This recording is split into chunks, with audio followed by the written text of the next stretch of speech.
You already loaded. Now all you got to do is push that. When you put your finger over the guard, push it in. Okay. Yeah, hold it there. Like that. Yeah. Put it where you just jam it into your shoulder and see where it feels comfortable.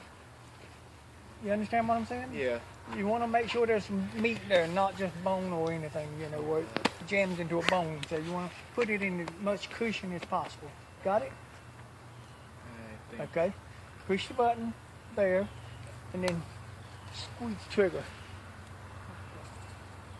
Why'd you laugh at that?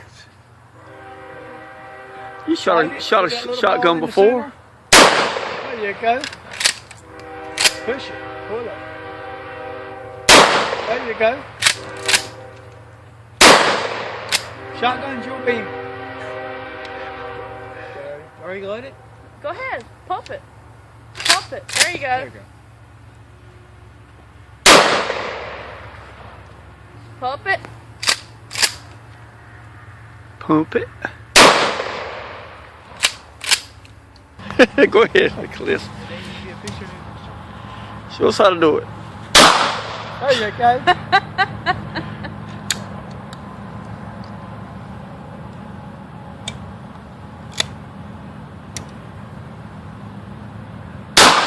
Oh boy! He's showing off now. I think got that box smoking.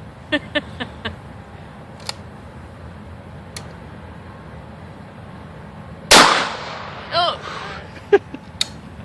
Embarrassing, y'all. And how old are you, Clifton? 11.